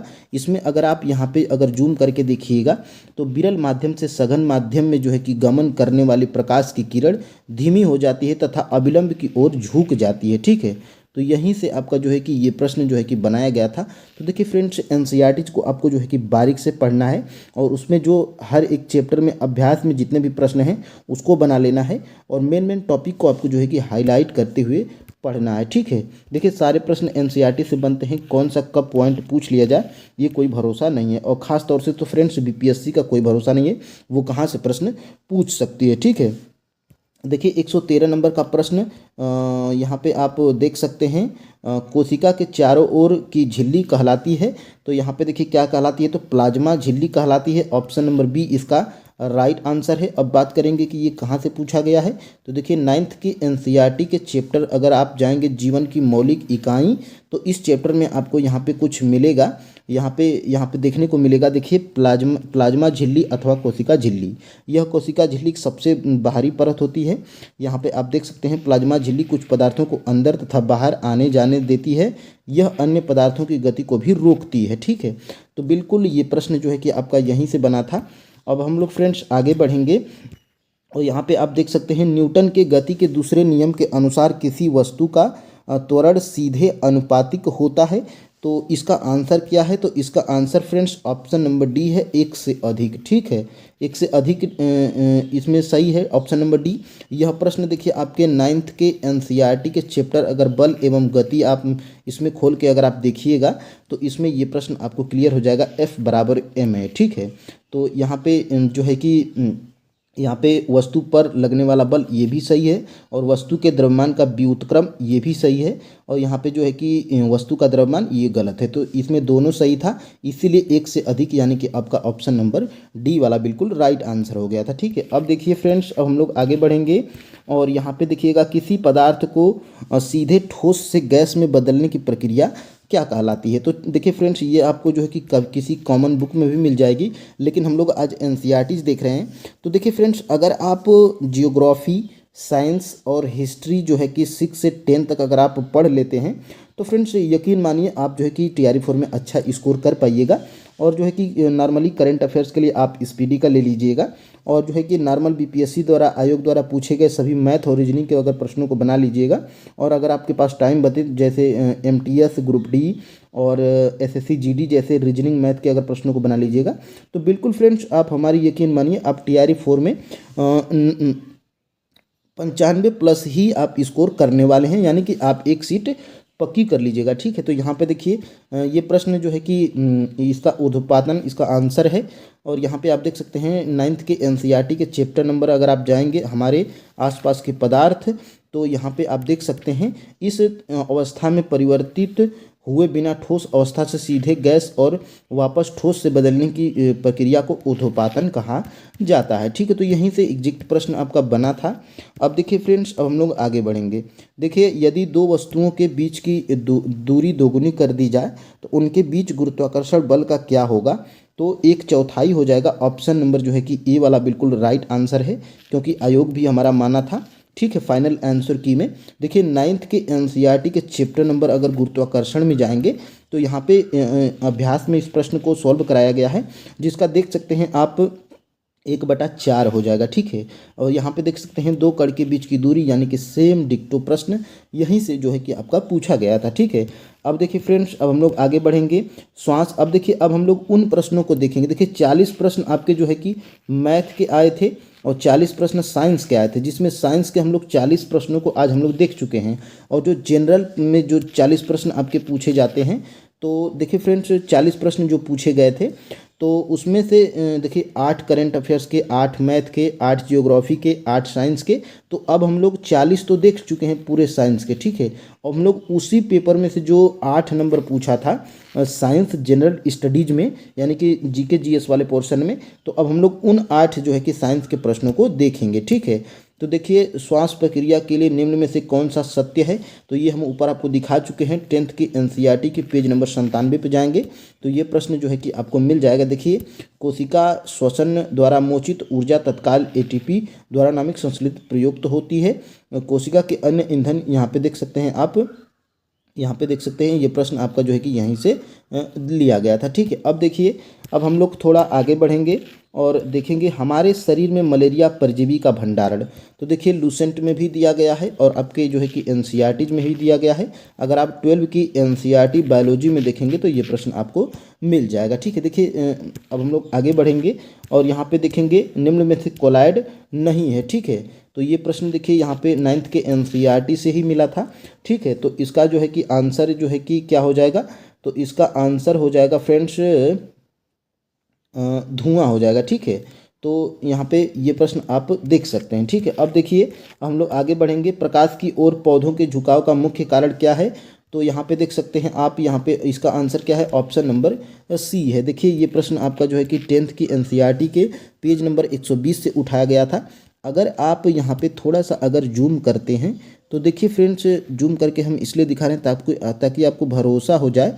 यहाँ पे आप देख सकते हैं, यहाँ पे पादप की ओर मुड़ता हुआ दिखाई देता है। ठीक है, तो यहाँ पे आप साइटोकिनिन विभाजित कोशिका, यहाँ पे आप अक्सी सांद्र कोशिकाओं में पादप प्रकाश की ओर मुड़ता हुआ दिखाई देता है। तो यहीं से ये प्रश्न जो है कि ये लाइन यहीं से बनी थी। अब फ्रेंड्स, अब हम लोग आगे बढ़ेंगे और हम लोग देखते हैं अगले प्रश्न को। देखिए, सड़क प्रकाश में उपयोग होने वाले बल्बों को जोड़ा जाता है। तो यहाँ पे कौन से क्रम में? तो यहाँ पे श्रेणी क्रम में जोड़ा जाता है। ठीक है, तो नियत रहती है। ठीक है, तो ये देखिए 10th के एनसीईआरटी से यह प्रश्न जो है कि 208 नंबर पेज से बनाया गया था। ठीक है, अब देखिए फ्रेंड्स, अब हम लोग आगे बढ़ेंगे और यहाँ पे हम लोग देख सकते हैं प्राकृतिक संसाधनों के संरक्षण के लिए अफ्रीकी सम्मेलन कब हुए थे? तो यहाँ पे आप देख सकते हैं 10th के अगर एससीईआरटी में जाएंगे तो ये प्रश्न 1968 में, यहाँ पर ये प्रश्न आपको जो है कि 1968 यहाँ पे दिख रहा होगा। तो ऑप्शन नंबर जो है कि सी वाला बिल्कुल राइट आंसर हो जाएगा। ठीक है, अब देखिए फ्रेंड्स, अब हम लोग आगे बढ़ेंगे और यहाँ पे देखिए मैग्नीज का उपयोग कहाँ किया जाता है? शायद फ्रेंड्स ये साइंस का प्रश्न है कि साइंस में भी है और जियोग्राफी में है, इसलिए हम साइंस के सभी प्रश्नों को करवा रहे हैं, तो इसीलिए इस प्रश्न को भी हम इसमें शामिल कर लिए हैं। ठीक है, तो मैग्नीज जो है कि इसका उपयोग क्या करने के लिए होता है? तो यहाँ पे आप देख सकते हैं कीटनाशक, यहाँ पे इसका प्रयोग पेंट कीटनाशक दवाओं बनाने के लिए किया जाता है। ठीक है, यहाँ पे आप देख सकते हैं बैटरियों के निर्माण में, फोटोग्राफी, चमड़ा एवं माचिस उद्योग में। ठीक है, तो इसका आंसर क्या हो जाएगा? उपर्युक्त में से एक से अधिक इसका आंसर हो जाएगा। ठीक है, अब देखिए फ्रेंड्स, अब हम लोग आगे बढ़ेंगे और यहाँ पे तो फ्रेंड्स देखिए आपके हम पूरे जो है कि 40 प्लस 8 यानी कि टोटल हम लोग 48 प्रश्नों का जो है कि एनालिसिस किए हैं, जिसमें हम 48 प्रश्नों को दिखाए हैं। ये 6 to 8 का पेपर है, आप कंफ्यूज नहीं होंगे। ठीक है, क्या है? तो तो उसी के हम लोग पीआरटी के साइंस के प्रश्नों का एनालिसिस करेंगे और हम लोग प्रूफ के साथ देखेंगे कि आपके जो है कि सभी प्रश्न एनसीईआरटी से पूछे गए हैं। तो फ्रेंड्स देखिए, एनसीईआरटी पढ़ना आपके लिए बहुत ही मोस्ट इम्पोर्टेंट है, ठीक है।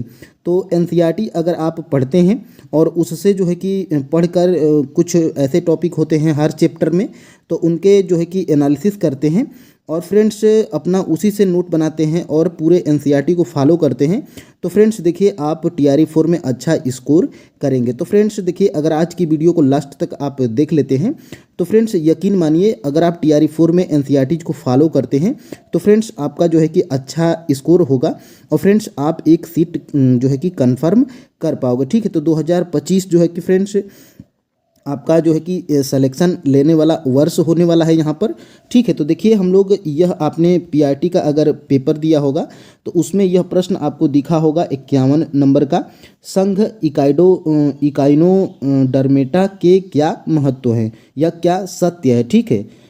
इकाई डर्मोटा के लिए क्या सत्य है, ठीक है। तो देखिए, यह त्रिस्तरीय और इनमें सिलोमिक गुहा होती है, इनमें विशिष्ट जल संवहन नाल तंत्र होता है, यह विशेष रूप से मुक्त जीवी समुद्री जंतु होते हैं। तो इसका आंसर आयोग क्या बताया था? Option number D.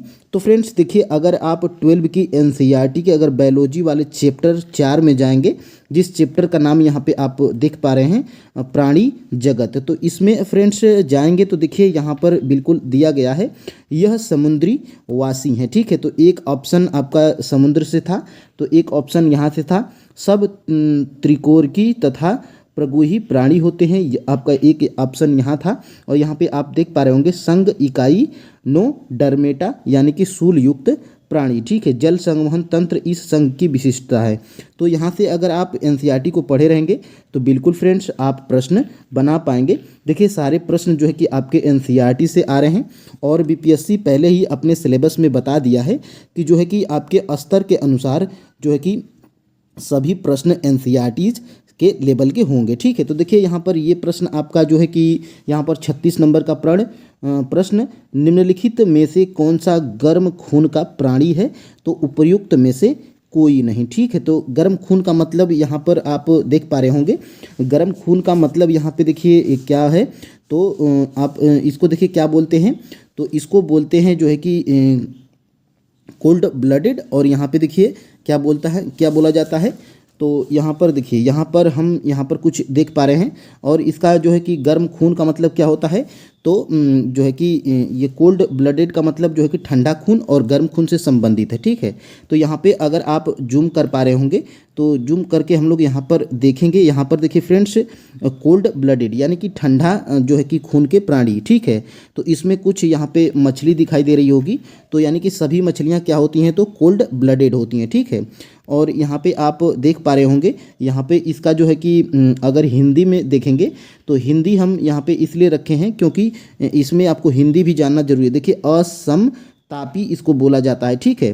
तो इसमें कुछ यहाँ पर ये प्रश्न यहाँ से आपको क्लियर हो जाएगा, ठीक है। और यहाँ पे कुछ और यहाँ पे हम लोग देखेंगे तो देखिए यहाँ पर समुद्री घोड़ा और रोहू, कतला, मंगूर, बेटा, ये सब क्या हैं, तो ये सब जो है कि कोल्ड ब्लडेड जो है कि हैं, ठीक है। और यहाँ पे आप देख सकते हैं, और यहाँ पे थोड़ा सा अगर आप नीचे जाएंगे तो देखिए वर्ग सरीसृप प्राणी, तो देखिए सरीसृप असमतापी, तो यही है छिपकली और केचुआ के रूप में छोड़ते हैं, लिंग अलग अलग होते हैं। और यहाँ पे आप देख पा रहे होंगे छिपकली, यहाँ पे छिपकली है और घड़ियाल है, और यहाँ पे देख सकते हैं कोबरा है, यानी कि ये सब जानवरों के नाम दिया गया है, गर्म खून और ठंडा खून यहाँ पे, तो यही है, ठीक है। और ये सब प्राणी आप यहाँ पे देख पा रहे होंगे, तो यहाँ पे आप देख सकते हैं, यहाँ पे टोड, यहाँ पे ये भी आपके ऑप्शन में था, और मेढक यहाँ पे आप देख पा रहे होंगे, तो असमतापी प्राणी, तो यहाँ पे बिल्कुल एनसीईआरटी में जो है कि इसका जिक्र किया गया है।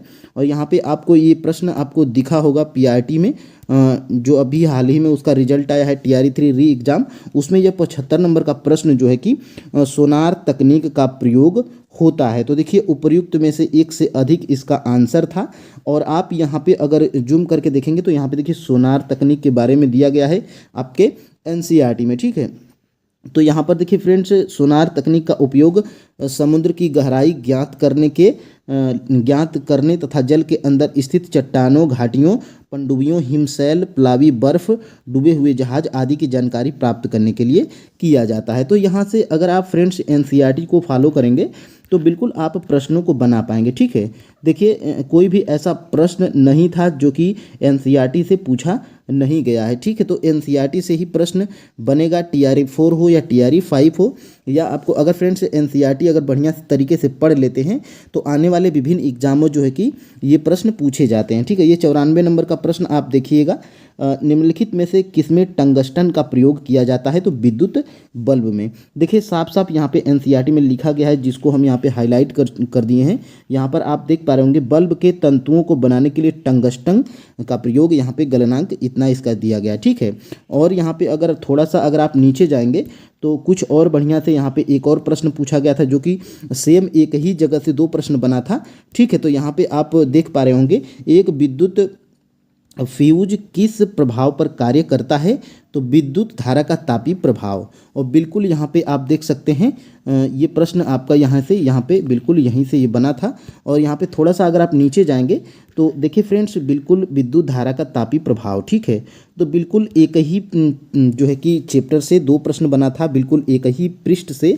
तो यहाँ पे आप देख पा रहे होंगे, विद्युत धारा के तापीय प्रभाव के व्यवहार एवं अनुप्रयोग। तो फ्रेंड्स बिल्कुल अगर आप इन प्रश्नों को पढ़े रहेंगे, देखिए अगर आप पीआरटी के स्टूडेंट हैं और फ्रेंड्स आप टीआरई 4 का जो है कि एग्ज़ाम देना चाहते हैं या तैयारी कर रहे हैं, तो फ्रेंड्स हमारा यकीन मानिए, आप भूगोल, साइंस और फ्रेंड्स क्लास 8th की एनसीईआरटी बस आप ले लीजिएगा, अतीत 3 के नाम से आती है। तो अगर आप इतना पढ़ते हैं, और देखिए स्पीडी के लिए करंट अफेयर्स के लिए आप स्पीडी को फॉलो करिएगा। और बीपीएससी अब तक जितना भी एग्ज़ाम लिया है, उनके जो है कि मैथ और रीजनिंग के अगर प्रश्नों का अगर अभ्यास कर लेते हैं तो फ्रेंड्स बिल्कुल आप टीआरई 4 में अच्छा स्कोर करेंगे। यहाँ पर ये प्रश्न आपको दिख रहा होगा, निम्नलिखित में से कौन सी अंतःस्रावी ग्रंथि नहीं है? तो देखिए लैक्रिमल है जो अंतःस्रावी ग्रंथि नहीं है। और यहाँ पे आप देख पा रहे होंगे, चित्र के माध्यम से यहाँ पर दिया गया है इंडोक्राइन ग्लैंड्स, यानी कि अंतःस्रावी ग्रंथियाँ। ठीक है, तो बिल्कुल फ्रेंड्स कोई भी प्रश्न ऐसा नहीं था जो कि आपके एनसीईआरटीज में नहीं दिया गया था। ठीक है, देखिए बायोगैस का प्रमुख घटक कौन सा है? तो यहाँ पे आप देख पा रहे होंगे, बायोगैस का प्रमुख घटक यहाँ पे मीथेन होता है। यहाँ पे ऑप्शन नंबर जो है कि बी राइट आंसर है। यहाँ पे अगर आप थोड़ा सा अगर जूम करके देखेंगे, देखिए जूम हम लोग इसलिए कर रहे हैं क्योंकि फ्रेंड्स यहाँ पे थोड़ा सा आपको क्लियर दिखे, ताकि आपको बिलीव हो और आप अपनी जो है कि तैयारी को स्टार्ट करो और एनसीईआरटी को पढ़ो। देखिए एनसीईआरटी की अगर आपके पास बुक नहीं है तो हम जो है कि वीडियो जो है कि बनाए हैं और आपको उसमें दिखाए हैं कि आप सभी क्लास के जो है कि एनसीईआरटी बुक को कैसे डाउनलोड कर सकते हैं। ठीक है, तो वहाँ से आप डाउनलोड करके बिल्कुल छोटे छोटे चैप्टर्स हैं, उनको आप पढ़िएगा और अपना जो है कि शार्ट नोट बनाइएगा। ठीक है, यहाँ पे देख सकते हैं, जैव गैस एक उत्तम ईंधन है क्योंकि इसमें जो है कि 75% तक मेथेन गैस होती है। बिल्कुल एक लाइन में जो है कि आपका यह प्रश्न क्लियर हो जाता है अगर आप एनसीईआरटी पढ़े रहेंगे। ठीक है, देखिए फ्रेंड्स, हम सभी क्लास की एनसीईआरटी को कराएंगे इसी चैनल पर। तो फ्रेंड्स चैनल पे नए हैं तो चैनल को सब्सक्राइब जरूर करिएगा और फ्रेंड्स वीडियो में लास्ट तक बने रहिएगा। और देखिए वीडियो को ज़्यादा से ज़्यादा शेयर करिए ताकि फ्रेंड्स हमें भी एक मोटिवेशन मिलता है। यहाँ पर आप देख पा रहे होंगे 113 नंबर का प्रश्न, यहाँ पर रासायनिक भाषा में मोर्चा यानी कि जंग क्या है? ठीक है, तो हाइड्रेट फेरिक ऑक्साइड है। ठीक है, तो यहाँ पे देखिए इसका हम इंग्लिश में जो है कि ये प्रश्न यहाँ पे क्यों लाए हैं, तो ये देखिए सेम प्रश्न है इंग्लिश में। तो यहाँ पे देख सकते हैं सेरेमली रस्ट, यहाँ पे रस्ट का मतलब क्या होता है? तो रस्ट का मतलब यहाँ पे हमारा जंग होता है, यह यहाँ पे आप क्लियर करिएगा। ठीक है, तो यहाँ पे देखिए हाइड्रेट फेरिक ऑक्साइड। ठीक है, तो रस्ट के बारे में यहाँ पर जो है कि आपके एनसीईआरटी में दिया गया है। ठीक है, तो यहाँ पे देख सकते हैं आपको दिख रहा होगा, यहाँ पे देखिए रस्ट के बारे में देखिए हाइड्रेट फेरिक ऑक्साइड। तो देखिए एक लाइन में ही आपका जो है कि प्रश्न क्लियर हो रहा है यहाँ पर। ठीक है, तो यहाँ पर भी आप देख सकते हैं, बिल्कुल यहाँ पे रस्ट यानी कि जंग के बारे में यहाँ पर आपके दिया गया है। देखिए फ्रेंड्स, हम इंग्लिश वाले जो है कि इसलिए लाए हैं क्योंकि फ्रेंड्स इंग्लिश में यह प्रश्न आपका क्लियर हो रहा है। ठीक है, अब देखिए फ्रेंड्स, देखिए लाइकेंस में शैवाल एक कवक का रिश्ता पारिस्थितिकी में क्या कहलाता है। ठीक है, तो देखिए इसको हम यहाँ पे देख सकते हैं आप, यह आपके एनसीईआरटी के जो है कि चैप्टर 1 से लिया गया है, पादपों में पोषण। ठीक है, पादपों में पोषण, यहाँ पे आप देख पा रहे होंगे लाइकेन कहे जाने वाले कुछ जीवों दो भागीदारी होती है, इनमें से एक शैवाल होता है तथा दूसरा कवक होता है। तो लाइकेन्स को देखिए क्या कहा जाता है, तो यहाँ पे आप देख पा रहे होंगे कुछ जीव एक दूसरे के साथ रहते हैं, अपना आवास एवं पोषक तत्व एक दूसरे के साथ बांटते हैं, इसे सहजीवी संबंध कहते हैं। देखिए सहजीवी और म्यूचुअलिज्म दोनों एक ही होता है। ठीक है, तो इसी का यह देखिए सहोपकारिता है। ठीक है, तो इसीलिए हम इंग्लिश वाला लाए हैं ताकि यह प्रश्न जो है कि आपको क्लियर हो जाए। अब देखिए फ्रेंड्स, अब हम लोग आगे बढ़ेंगे और यहाँ पे देखिए हम लोग देखेंगे, ये देखिए कल हम इस प्रश्न को कराए थे और देखिए ये प्रश्न आपका एनसीईआरटी था 6 to 8 में का। तो देखिए इसी के नीचे यहाँ पे आप देख पा रहे होंगे निम्नलिखित में से कौन सा एक वानस्पतिक हार्मोन है। ये आपका पीआरटी का जो है कि प्रश्न था, इसको हम कल बता चुके हैं लेकिन आज पीआरटी का करा रहे हैं। तो इस प्रश्न को यहाँ पे आप देख पा रहे होंगे, यहाँ पे अगर आप थोड़ा सा जूम करेंगे तो देखिए फ्रेंड्स निम्नलिखित में से कौन सा पादप हार्मोन है। देखिए पादप और वानस्पतिक दोनों एक ही होता है, दोनों पौधे से संबंधित होता है। तो इसमें से कौन सा पादप हार्मोन है ये यहाँ पे बताना है। ठीक है, तो देखिए फ्रेंड्स अगर आप एनसीईआरटी को फॉलो करेंगे तो ज़रूर आपको जो है कि लाभ होगा, आप एग्ज़ाम कोई भी दे रहे हैं। ठीक है, देखिए यहाँ पर निम्नलिखित में से कौन सा खाद्य श्रृंखला का निर्माण करता है, तो घास, बकरी और इंसान। यहाँ पे ये प्रश्न देखिए 6 to 8 का है, लेकिन इसी के नीचे हम इसीलिए लाए हैं क्योंकि यहाँ पर इससे भी एक प्रश्न बना था पीआरटी का। देखिए ये प्रश्न है निम्नलिखित में से कौन सी एक खाद्य श्रृंखला है, तो घास, हिरण और बाघ। ठीक है, तो देखिए ये प्रश्न यहाँ से क्लियर होता है कि एनसीईआरटी से है। और यहाँ पे आप देख पा रहे होंगे, देखिए ये प्रश्न आपका जो है कि ऐसा ही सेम प्रश्न देखिए कल आपके 6 to 8 में पूछा गया था। देखिए निम्नलिखित में से कौन नीले लिटमस को लाल में बदल देगा। देखिए सिरका जो है कि लाल में बदल देगा। और यहाँ पे देखिए अध्याय 2 है एनसीईआरटी के 10th के एनसीईआरटी चैप्टर 2 अम्ल, क्षार एवं लवण। ठीक है, तो यहाँ पे अगर आप देख पा रहे होंगे तो बिल्कुल यहाँ पे इसमें बिल्कुल इसी के बारे में यहाँ पर दिया गया है। ठीक है, तो देखिए यहाँ पर बिल्कुल अम्ल और क्षार के बारे में यहाँ पर दिया गया है। यह नीले लिटमस पत्र को लाल कर देते हैं। ठीक है, तो कौन लाल कर देते हैं, तो यहाँ पे अम्ल। ठीक है, और यहाँ पे आप देख पा रहे होंगे क्षार के बारे में यहाँ पर ऊपर दिया गया है, यहाँ पर देख सकते हैं अम्ल एवं क्षारक परिवार होते हैं।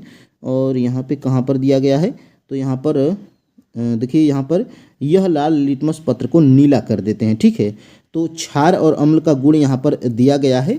तो यही एक लाइन में जो है कि इतने में ही यह प्रश्न आपका क्लियर हो जाता है। ठीक है, अब देखिए फ्रेंड्स अब हम लोग आगे बढ़ेंगे और यहाँ पे आप देख पा रहे होंगे बिल्कुल यही सेम प्रश्न। देखिए ये खाद्य श्रृंखला वाला, निम्नलिखित में से कौन सा आहार श्रृंखला का निर्माण करते हैं, तो यहाँ पे आप देख सकते हैं यहाँ पे आप देख सकते हैं घास, बकरी और मानव। तो यहीं से ये प्रश्न आपका जो है कि क्लियर होता है।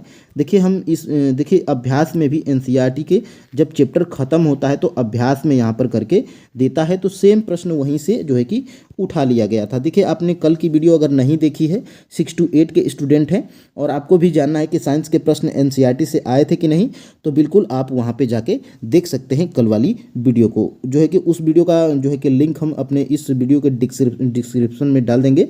यहाँ पर फ्रेंड्स आपने देखा होगा 87 नंबर का प्रश्न, मानव आँख की फोकस दूरी में परिवर्तन निम्नलिखित में से किसके कारण होता है, तो सिलियरी मसल्स। ठीक है, यहाँ पे आप देख पा रहे होंगे इंग्लिश में हम इसलिए लाए हैं क्योंकि यहाँ पे देखिए सिलियरी मसल्स। देखिए the human highs form the image of A object at its, यहाँ पे आप देख पा रहे होंगे। और यहाँ पे 4 नंबर का प्रश्न आप पढ़िए, the changes in focal length of an eye's lens is by the equation of the, यहाँ पे आप देख पा रहे होंगे सिलियरी मसल्स। तो इसी में इंग्लिश वाला जो है कि चैप्टर से हम यहाँ पे डाउनलोड किए हैं एनसीईआरटी जो इंग्लिश में आती है, तो उसमें देखिए सेम प्रश्न यहाँ पे दिया गया है। ठीक है, अब फ्रेंड्स यहाँ पे देखिए अम्लीय वर्षा के प्रदूषक कौन कौन है। ठीक है, तो देखिए आयोग माना क्या था, तो आयोग इस प्रश्न को डिलीट कर दिया था मतलब कॉमन नंबर के तौर पे इस प्रश्न को दिया था। ठीक है, तो देखिए आयोग क्या मान लिया था, तो CO2 और SO2 दोनों मान लिया था। और यहाँ पे आप देख सकते हैं, are you familiar with the term acid rain. Acid rain के बारे में यहाँ पे आपके NCERT में दिया गया है। यहाँ पे आप देख सकते हैं सल्फर डाइऑक्साइड, यहाँ पे SO2, और यहाँ पे आप देख सकते हैं कार्बन डाइऑक्साइड यानी कि CO2। तो यहाँ से ये प्रश्न आपका जो है कि क्लियर होता है। ठीक है, अब देखिए फ्रेंड्स, शायद इस प्रश्न को जो है कि कॉमन नंबर नहीं, जो है कि बहुत से विद्यार्थी इसमें गलत कर दिए थे, सिर्फ SO2 माने थे। लेकिन आयोग जो है कि NCERT में दे रखा है यहाँ पर कार्बन डाइऑक्साइड और सल्फर डाइऑक्साइड यानी कि CO2 और SO2 दोनों सही है, यानी कि उपर्युक्त में से एक से अधिक जो है कि आयोग माना था अपने जो है कि फाइनल आंसर की में। अब देखिए फ्रेंड्स, यहाँ पर यह प्रश्न यहाँ पे आप देख पा रहे होंगे, यहाँ पर भी आप देख पा रहे होंगे सल्फर डाइऑक्साइड और कार्बन डाइऑक्साइड। ठीक है, तो यहाँ पे यहाँ से भी ये प्रश्न जो है कि क्लियर होता है। और ओजोन O3 के बारे में कुछ तथ्य देखिए, ये भी आपका जो है कि ये देखिए, ये आपके जो है कि जियोग्राफी का प्रश्न है, और ये साइंस में भी यहाँ पे दिया है, इसका उल्लेख किया है। तो इसलिए यहाँ पर आप देख पा रहे होंगे ओजोन के बारे में भी यहाँ पर दे रखा है 11th के NCERT के पेज नंबर 71 पे। ठीक है, अब देखिए फ्रेंड्स आगे बढ़ेंगे।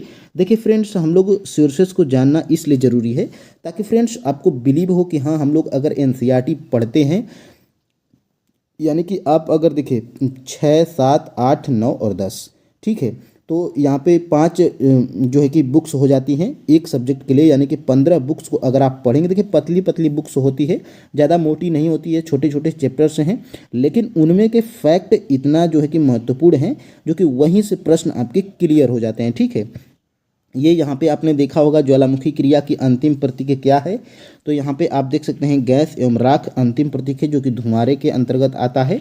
तो ये भी प्रश्न जो है कि आपके NCERT से ही था।